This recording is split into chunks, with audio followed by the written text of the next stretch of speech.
So right now things are weird. The economy is funny. People don't know what's going to happen with the future. They're uncertain. A lot of people are depressed. We went off this high where everybody was just making mad money and everybody was spending money. Then it dropped, then it went up, then it went back down, and now it feels desolate. A lot of brothers are depressed. Their businesses aren't succeeding. Customers aren't spending money like they used to, and things are just tight, only because people are uncertain about the future. So I don't know how old you are watching this video, but if you ain't been through like 2008, 2009, times were very tough back then. Before I started my landscape business, I worked for landscape companies, and I actually had jobs, and I remember going door to door. I went to McDonald's, Burger King, Wendy's, every single place trying to get a job, and there were no jobs anywhere because the economy had frozen and the economy was paralyzed and nobody was spending any money after the crash of 2008. People were losing their houses everywhere. It was freaking terrifying. You would go out on the main road. I'm in Michigan, and it was like a 6-month period where everything was a ghost town. It was like a movie. And even as a man who takes much honor and pride and saying, I work 12 hours a day, I do whatever I got to do to pay my bills and feed my family, and the prideful feeling of bringing groceries in the house on a Sunday evening and cooking dinner for your family, all that, a lot of it was bye-bye. You had no choice. A lot of people had no choice but to go sit in their house and eat ramen noodles and just watch everything burn down and watch themselves go into debt. I mean, I don't want to go too deep into this, but it was terrifying. And what it did was it taught me how to have a warrior spirit, because in that time, but like before I started my landscape business, I went door to door. I would do anything. I'm like, I'll clean toilets. I'll do anything. I found a job at a collision shop for $9.50 an hour, and I had my fingers crossed. I drove, 45 minutes each way, and I got a job working about 58, 62 hours a week, and it was peanuts money, but it paid my bills and it got me by, and I had to swallow my pride and do something I didn't want to do, which was work in a collision shop. This was like all winter long while I was waiting for the spring to break. And then I went back to landscaping because there's always bushes growing and shrubs and trees and grass. That's the cool thing about the service industry. It is a luxury service, but people always need their grass cut. But all winter long, dude, it's basically you got to do what you got to do. It's dog eat dog. It's a rough world. So if you go from having tons of clients and people blowing money and you're making all this money, you got money in the bank, you're going out to eat, you're getting steak, everything's great. Or maybe you overextended yourself because times were so good. Now all of a sudden stuff is getting real tight and the money is not flowing. And the bills keep coming in like when the money was flowing, it'll eat you alive and it'll eat your soul. So now is the time to become more resilient, to pull out that hustler spirit, and to learn. And the people who make it through, and it's not even bad yet. It could get, I don't know, I don't have a crystal ball, but it's like you hope for the best, but you prepare for the worst. The people who are willing to do the uncomfortable things. Like, dude, there was people in 2008, let's say they had 2007, they might have had 3-4 crews. If they have a landscaping business, the money's just flowing, everything crashes and falls apart, and now you got the owner back out there down to 1 crew or 1.5 crews. Like over half the clients quit, and now he's out there when he was the boss man just the year before. Now he's out there working, sweating 12, 14 hours a day, doing everything to keep his business alive. So be it, whatever it is. I have an uncle who was in the auto care industry for his whole life. He still is. And I watched this man become incredibly successful and he had 2 auto care centers. They were packed with cars that needed to be worked on, mechanics full time. Like, it was popping, bro. And he was making money. And then when 2000, there was 2 different times. One was 2001 and another was 2008. I think this was 2001. Yeah, man, after 9/11.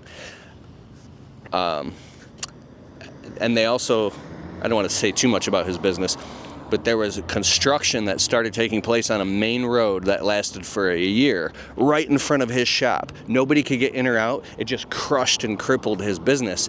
And I watched this man go from the big honcho all the way back down to like literally losing his one shop.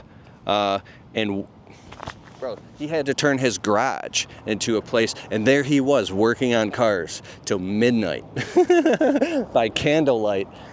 And I remember going there one night and hanging out with my uncle, watching him, and he had a house, nice warm house, family to feed, but it's freezing winter, and he was out in his garage with a ball-teen hammer banging on U-joints and torching and doing upper and lower control arms and doing tie rod ends, and I was just taken back, and I was amazed because I must have been like 19, but I understood what he was going through.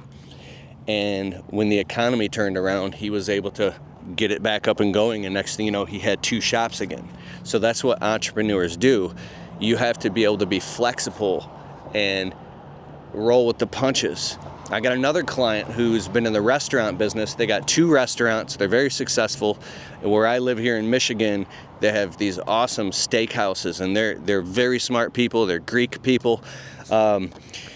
He said something amazing to me.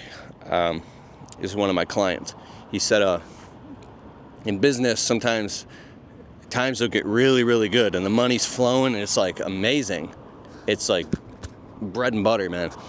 But then it'll kind of like taper off, and then times will start to get bad. Then it'll get really bad, but then it'll turn around and it'll get good again. Then it'll get great. Then it'll start to flatten out. Then it'll get good. Then it'll get bad. Then it'll get really bad. Then it gets good again. And he says, and it just keeps doing that. So you learn how to roll with the punches. And the final thing I want to say is I'm so impressed by my friend Tommy Mello, the founder of A1 Garage Doors. This guy's amazing. Follow him. He's got the home service expert. I think that's the name of his Facebook group. He wrote a couple books too. He's in Arizona now. He right in the middle of the lockdowns, when everybody was like freaked out and biting their nails, totally uncertain of the future, I did a Zoom call with him. I think I had him on my podcast, the Untrapped podcast. We just crossed 750,000 downloads on Apple and Spotify. Go check it out. It's great. I'm sitting in my house and I'm nervous. Like, we're right in the middle of the lockdowns. Like, the whole world is shut down. And Tommy does like something like $250 million. He's got a nationwide garage door company. This dude, he's amped up saying, we're going all in. We're using this as an opportunity for growth. His whole brain and emotions are wired towards how can we use this to our advantage to serve our customers better, to grow, to adapt, to modify, to expand, right in the middle of the lockdowns. And I still keep looking back and thinking about the way he behaved and responded in an economic crash in a very scary time. And like a buffalo runs into the storm. So if there's storm clouds rolling and lightning and thunder and it's raining, somehow, for some reason, the buffalo runs into the storm, where other animals or people stick their head in the sand or run away from the storm, because somehow the buffalo inherently knows that when you run into the storm, that you get through it quicker. So be like the buffalo. And that's a great thing. When you sense what you're afraid of or what you're avoiding, boom.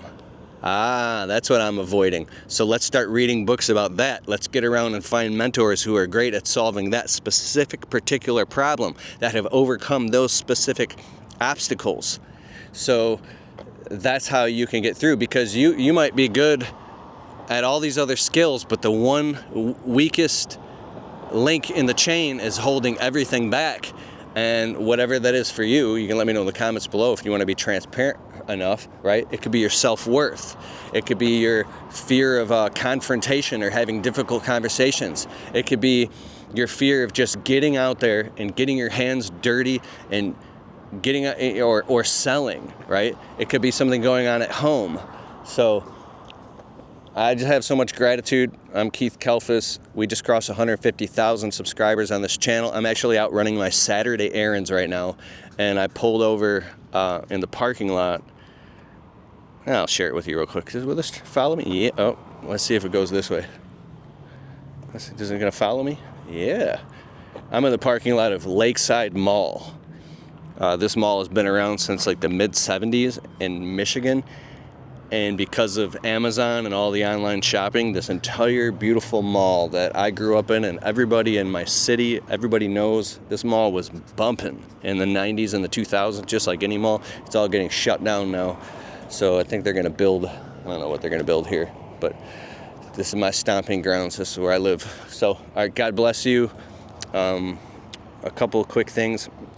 My brand new program, Virtual Assistant Mastery, is dropping. It's probably live now by the time you're watching this. It teaches you how to hire virtual assistants. You can get my entirely free 7-day email course that teaches you how to hire virtual assistants to get a ton of tasks off your plate that you suck at or don't want to do. Just go to keithkalfas.com/VA mastery and you can get it all for free. All right, peace.